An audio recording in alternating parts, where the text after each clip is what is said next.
ദൈവത്തിൻ്റെ നാമത്തിന് മഹത്വമുണ്ടാകട്ടെ. ജിയോ ഓഫ് ഗുഡ്നസ് ക്രിസ്ത്യൻ ചാനലിലേക്ക് എല്ലാവർക്കും യേശുക്രിസ്തുവിന്റെ നാമത്തിലുള്ള സ്നേഹവന്ദനത്തെ അറിയിക്കട്ടെ.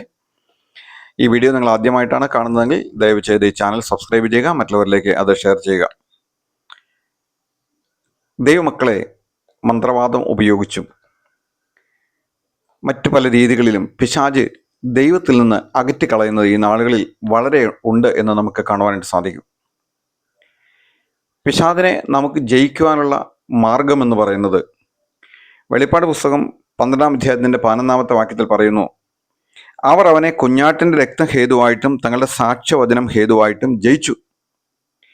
പിശാചിനെ ജയിക്കുവാനുള്ള മാർഗമെന്ന് പറയുന്നത് യേശുക്രിസ്തുവിൻ്റെ രക്തമാണ്, നമ്മുടെ സാക്ഷ്യവചനമാണ്. യേശുക്രിസ്തുവിൻ്റെ രക്തം നമ്മുടെ സകല പാപവും പോക്കി നമ്മെ ശുദ്ധീകരിക്കുന്നതാണ്. നമ്മുടെ കർത്താവ് വെളിച്ചത്തിലിരിക്കുന്നവനായതുകൊണ്ട് നാമും വെളിച്ചത്തിൽ നടക്കണമെന്ന് യോഹന്നാൻ അപ്പോസ്തലൻ നമ്മെ പഠിപ്പിക്കുന്നു. നമുക്ക് വെളിച്ചത്തിൽ നടക്കണമെങ്കിൽ യേശുക്രിസ്തുവിൻ്റെ രക്തം എപ്പോഴും നമ്മളെ ശുദ്ധീകരിച്ചുകൊണ്ടിരിക്കണം. ഒരു ദിവസം അനേക പ്രാവശ്യം നമ്മുടെ വാക്കുകളിലും നമ്മുടെ പ്രവൃത്തിയിലും നമ്മുടെ പെരുമാറ്റങ്ങളിലും എല്ലാം നാം അറിഞ്ഞോ അറിയാതെയോ ഒക്കെ പാപത്തിൽ വീഴുന്നു. നാം പാപം ചെയ്തു എങ്കിലോ നമുക്കൊരു കാര്യസ്ഥനുണ്ട്, നീതിമാനായ ഒരു കാര്യസ്ഥനുണ്ട്. അപ്പോൾ നാം നമ്മുടെ പാപങ്ങളെ ഏറ്റുപറയുമ്പോൾ നമ്മുടെ സകല അനീതിയും യേശുക്രിസ്തുവിൻ്റെ രക്തം മുഖാന്തരം അത് നീക്കി നമ്മെ ശുദ്ധീകരിക്കുന്നു. യേശുക്രിസ്തുവിൻ്റെ രക്തം കൂടാതെ നമുക്ക് ശുദ്ധീകരണം സാധിക്കുകയില്ല. അത് നമുക്ക് ശുദ്ധീകരണം തരുന്ന നിയമരക്തമാണ്. പിതാവായ ദൈവത്തോട് നിരപ്പും സമാധാനവും തരുന്ന രക്തമാണ്.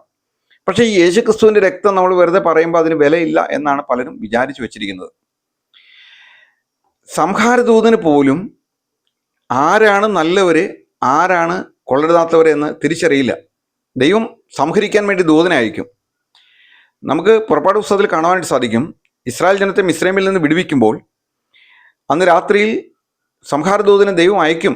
ഇസ്രായേൽ ജനത്തോട് പറഞ്ഞു, നിങ്ങളൊരു ആടിനെ എടുക്കണം, 4 ദിവസം അതിനെ സൂക്ഷിക്കണം, 1 വയസ്സുള്ള ആണായിരിക്കണം, അതിനെ സന്ധ്യാസമയത്ത് നിങ്ങൾ അറുക്കണം, അതിൻ്റെ രക്തമെടുത്ത് കട്ടളപ്പടിമേലും കുറുമ്പടിമേലും പുരട്ടണം. അപ്പോൾ ഈ ക്രിയ ചെയ്യുന്നത് വൈകിട്ടാണ്.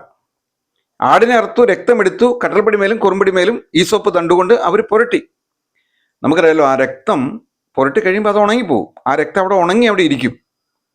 എന്നാൽ ആ രക്തത്തിൽ ശക്തിയുണ്ട്. രാത്രിയിൽ അർദ്ധരാത്രിയിൽ സംഹാരദൂതൻ കടന്നു വരികയാണ്. സംഹാരദൂതൻ അറിയില്ല മിസ്രൈമ്യരാരാ ഇസ്രായേൽ ജനം ആരാണെന്നും അറിയില്ല. അവൻ അടയാളം ആയിട്ട് ദൈവം കൊടുത്തിരിക്കുന്ന എന്താണ്? അവൻ്റെ രക്തമാണ്, കുഞ്ഞാട്ടിൻ്റെ രക്തമാണ്. അപ്പൊ ഏതൊരു വീട്ടില് ഈ കുഞ്ഞാടിന്റെ രക്തം അവിടെ കട്ടളപ്പടിമേലും കുറുമ്പടിമേലും വെച്ചിരിക്കുന്നുവോ അത് കാണുമ്പോൾ സംഹാരദൂതൻ ആ വീട് ഒഴിഞ്ഞു പോകും. എന്നാൽ ഈ പ്രവൃത്തി ഇസ്രായേൽ ജനം വിശ്വാസത്താൽ ചെയ്തു. മിസ്രൈമ്യരാരും ഈ പ്രവൃത്തി ചെയ്തില്ല. അതിനാൽ തന്നെ മിസ്രൈമിലുള്ള എല്ലാ ആദ്യജാതന്മാരുടെയും കുഞ്ഞുങ്ങൾ മരിക്കുവാൻ എല്ലാ ആദ്യജാതന്മാരും മരിക്കുവാൻ തക്ക ഇടയായിട്ട് തീർന്നു. ഫറവോ രാജാവിന്റെ മുതൽ കുണ്ടറയിൽ കിടക്കുന്നവന്റെ വരെ ആദ്യജാതൻ മരിക്കുവാൻ തക്ക ഇടയായിട്ട് തീർന്നു. യേശുക്രിസ്തുവിന്റെ രക്തത്തിന്റെ വില അത് അതിഭയങ്കരമാണ്. ഹാബേലിന്റെ രക്തം നമുക്കറിയാം. സ്വന്തം ജ്യേഷ്ഠൻ ഹാബേലിനെ അടിച്ചു കൊന്നു. ഒരുപക്ഷെ തലയ്ക്കായിരിക്കും അടിച്ചിട്ടുണ്ടാവുക. അടിച്ചപ്പോൾ രക്തം മാർന്ന് അവൻ മരിച്ചിട്ടുണ്ടാവും. അപ്പൊ ദൈവം ഇറങ്ങി വന്നിട്ട് പറയാണ്, നിന്റെ അനുജന്റെ രക്തം എൻ്റെ നേരെ നിലവിളിക്കുന്നു.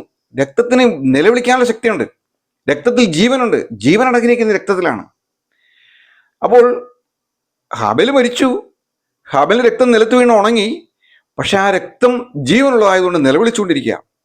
2000 വർഷങ്ങൾക്ക് മുമ്പ് കാൽവരി ക്രൂശിൽ നമുക്കായിട്ട് ചൊരിഞ്ഞ പുണ്യാഹ രക്തത്തിന്റെ വിലകളാണ് നമ്മൾ ഓരോരുത്തരും. യേശുക്രിസ്തു ക്രൂശിൽ ചൊരിഞ്ഞ പുണ്യാഹ രക്തത്തിന്റെ വിലകളായിട്ട് നമ്മൾ ഇരിക്കുമ്പോൾ യേശുക്രിസ്തുവിന്റെ രക്തം കൊടുത്ത് നമ്മളെ വിലയ്ക്ക് വാങ്ങിയിരിക്കുന്നതിനാൽ നമ്മുടെ ജീവപര്യന്തം നമുക്ക് രക്ഷപ്പെടുവാനുള്ള ഏക മാർഗം എന്ന് പറയുന്നത് യേശുക്രിസ്തുവിന്റെ രക്തമാണ്, നമ്മുടെ സാക്ഷ്യവചനമാണ്. അവർ അവനെ കുഞ്ഞാടിന്റെ രക്തം ഹേതുവായും തങ്ങളുടെ സാക്ഷ്യവചന നിമിത്തവും ജയിച്ചു. പിശാച് നമ്മളെ ദൈവസന്നിധിയിൽ രാവും പകലും കുറ്റം പറയുമ്പോൾ നമുക്ക് ജയിക്കുവാനുള്ള ഏക മാർഗം എന്ന് പറയുന്നത് യേശുക്രിസ്തുവിന്റെ രക്തമാണ്. ചില പിശാച് ബാധിച്ച ആളുകളുടെ അടുക്കൽ പ്രാർത്ഥിച്ചിട്ട് ഈ വെള്ളം യേശുവിൻ്റെ രക്തമാക്കിയതിനെ മാറ്റണമേ എന്ന് പറഞ്ഞ് പ്രാർത്ഥിച്ചിട്ട് ഈ വെള്ളം കൊടുക്കുമ്പോൾ ഞാൻ കണ്ടതാണ്. അയ്യോ അഗ്നി അഗ്നി, തമിഴ് പിശാച്, തമിഴിലാണല്ലോ പിശാചുകൾ തമിഴിൽ സംസാരിക്കുമ്പോൾ തമിഴിലാണല്ലോ അവർ സംസാരിക്കുക. ആ വെള്ളം ഞാൻ അങ്ങ് കൊടുക്കുമ്പോൾ, ഞാൻ തന്നെയല്ല എത്രയോ ദേവദാസന്മാർ കൊടുക്കുമ്പോൾ അഗ്നി അഗ്നി എന്ന് പറഞ്ഞുകൊണ്ട് പിശാച് അലറി വിളിക്കുന്നത് നമുക്ക് കാണുവാനായിട്ട് സാധിക്കും. അതുപോലെ തന്നെ നമ്മുടെ ജീവിതത്തിൽ ഓരോ ദിവസവും നാം അറിഞ്ഞോ അറിയാതെ ചെയ്തു പോകുന്ന പാപങ്ങളിൽ നമുക്ക് ശുദ്ധീകരണം ലഭിക്കുന്നത് യേശുക്രിസ്തുവിന്റെ രക്തമാണ്. നാം വിശ്വാസത്താൽ ഇത് ഏറ്റുപറയുകയും ഈ രക്തത്താൽ എന്നെ കഴുകണമേ എന്ന് പറയുകയും ചെയ്യുമ്പോൾ അതിനൊരു ശക്തിയുണ്ട്. അനേകർക്കും ഇത് അറിയില്ല. അതുപോലെ തന്നെ നമുക്കെതിരെ മന്ത്രവാദം ചെയ്യുമ്പോൾ അതിൻ്റെ ഡിസ്റ്റർബൻസ് നമുക്ക് വരുമ്പോൾ നമുക്കറിയാൻ പറ്റും എവിടെയോ ഇരുന്ന് നമുക്കെതിരെ എന്തോ ചെയ്തുകൊണ്ടിരിക്കുന്നുണ്ടെന്ന് നമുക്കറിയാം. ആ സമയത്ത് നാം എഴുന്നേറ്റ് യേശുക്രിസ്തു രക്തം അതിന്മേൽ ഊറ്റപ്പെട്ട് ഏലിയാവിന്റെ കാലത്തുള്ള അഗ്നി, ദൈവത്തിന്റെ അഗ്നി അതിന്മേൽ ഇറങ്ങി വന്ന് ആ മന്ത്രവാദ ക്രിയകൾ എരിക്കണമെന്ന് പറയുമ്പോൾ അതിന്റെ ശക്തി കിട്ടുമോ? നാം വാക്കുകൊണ്ട് പറയുന്നു, പക്ഷെ അതിന് വലിയ ശക്തിയുണ്ട്, വലിയ ശക്തിയുണ്ട്. യേശുവിൻ്റെ രക്തം നമ്മുടെ വീടിനെ അത് മുദ്രയിട്ട് മറയ്ക്കും. യേശുക്രിസ്തുവിന്റെ രക്തം നമ്മളെ സൂക്ഷിക്കുന്നു. നമ്മൾ പോകുമ്പോൾ വരുമ്പോഴെല്ലാം യേശുക്രിസ്തുവിന്റെ രക്തം നമ്മളെ സൂക്ഷിക്കുന്നു. നമുക്ക് ദൈവം നൽകിയിരിക്കുന്ന പ്രൊട്ടക്ഷൻ എന്ന് പറയുന്നത് ചെറുതൊന്നുമല്ല. നാം എഫെസ്യ ലേഖനത്തിൽ നമ്മുടെ തലയിൽ ശിരസ്ത്രമുണ്ട്, നമ്മുടെ കയ്യിൽ ദൈവവചനമാകുന്ന വാളുണ്ട്, മാറത്ത് നമുക്ക് നീതിയുടെ കവചമുണ്ട്, നമുക്കതുപോലെ തന്നെ വിശ്വാസത്തിന്റെ വാളുണ്ട്, അല്ല ദൈവവചനമാകുന്ന വാളുണ്ട്, വിശ്വാസത്തിന്റെ പരിചയമുണ്ട്, നമ്മുടെ കാലിന് സമാധാന സുവിശേഷത്തിന്റെ ഒരുക്കം, കാലിന് ചെരുപ്പുണ്ട്, നമ്മുടെ അരയ്ക്ക് സത്യം കെട്ടിയിട്ടുണ്ട്. അപ്പോൾ ഈ കാര്യങ്ങളെല്ലാം നമ്മുടെ ജീവിതത്തിൽ ഉണ്ടെങ്കിലും ഈ രക്ഷയുടെ ശിരസ്ത്രം എന്നൊക്കെ പറയുമ്പോൾ എന്താണെന്ന് നമുക്ക് പലപ്പോഴും അറിയില്ല. അനേക ദിവസങ്ങളിൽ ഈ പൈശാചിക ആക്രമണത്തെ നേരിടേണ്ടതായിട്ട്, ഫൈറ്റ് ചെയ്യേണ്ടതായിട്ട് വന്നപ്പോൾ പ്രാർത്ഥിച്ചപ്പോൾ ദൈവം എനിക്ക് ആ പ്രൊട്ടക്ഷൻ, ആ ഒരു എന്താ പറയുക, ഹെൽമെറ്റ് ദൈവം എനിക്ക് കാണിച്ചു തന്നു വിഷനിൽ. ഇതൊക്കെ ചിലർക്ക് കളിയായിട്ട് തോന്നും, തമാശയായിട്ട് തോന്നും. ദൈവമായിട്ട് നമ്മൾ എത്രത്തോളം അടുക്കുന്നോ അത്രയും ദൈവം നമുക്ക് കൂടുതൽ വെളിപ്പാടുകൾ നൽകും. അപ്പോൾ അതിന്മേലുള്ള ചില മുദ്രകൾ, ചില അടയാളങ്ങൾ, ചില എഴുത്തുകൾ, അതൊരു ഭയങ്കര കവറിങ് ആയിട്ട് നമ്മുടെ തലയിൽ ഇരിക്കുന്നുണ്ട്. എത്ര ദുരാത്മാക്കളെ ഉപയോഗിച്ച് മന്ത്രവാദം ചെയ്താലും നമുക്കത് വരികയില്ല, നമ്മുടെ അടുത്തേക്ക് അത് ബാധിക്കപ്പെടുന്നില്ല. നമ്മുടെ തലമുടി വെച്ചിട്ട് മന്ത്രവാദം ചെയ്യും, നമ്മുടെ കാലിൽ പൊടിയെടുത്തിട്ട് മന്ത്രവാദം ചെയ്യും, നാം കുടിക്കുന്ന വെള്ളം എടുത്തുകൊണ്ട് പോയി മന്ത്രവാദം ചെയ്യും. ഇതൊന്നും നമ്മളറിയാതെ പിശാചിന്റെ ഏജന്റുമാർ ഇതൊക്കെ ചെയ്യും. എന്നാൽ ഇതൊന്നും നമ്മളെ ബാധിക്കുകയില്ല. യേശുക്രിസ്തുവിന്റെ രക്തമുഖാന്തരം നമുക്ക് ഇതിനൊക്കെ ജയിക്കുവാനായിട്ട് സാധിക്കും. തന്നെയല്ല, ഈ മന്ത്രവാദം ചെയ്തുകൊണ്ടിരിക്കുന്നവരുടെ വീട്ടിലേക്ക് ഇതെല്ലാം തിരിച്ചു പോകും. ഞാൻ എൻ്റെ അടുക്കലേക്ക് മന്ത്രവാദം ചെയ്ത് അയക്കുന്ന പിശാചുക്കളെല്ലാം ഞാൻ സാധാരണഗതിയിൽ വെറുതെ തിരിച്ചുവിടില്ല. അവരെ എത്ര ശക്തിയോടെ എൻ്റെ അടുക്കലേക്ക് വന്നോ അതിൻ്റെ ഒരു 100 ഇരട്ടി ശക്തിയോടെ യേശുവിന്റെ നാമത്തിൽ ഞാൻ തിരിച്ചുവിടും. നമ്മുടെ കർത്താവിന്റെ നാമത്തിന് ശക്തി ചെറുതല്ല, വലുതാണ്. യേശുവിന്റെ നാമവും യേശുവിന്റെ രക്തം, നമ്മുടെ സാക്ഷ്യവചനം, അതിനൊക്കെ വലിയ വാല്യൂ ഉണ്ട്.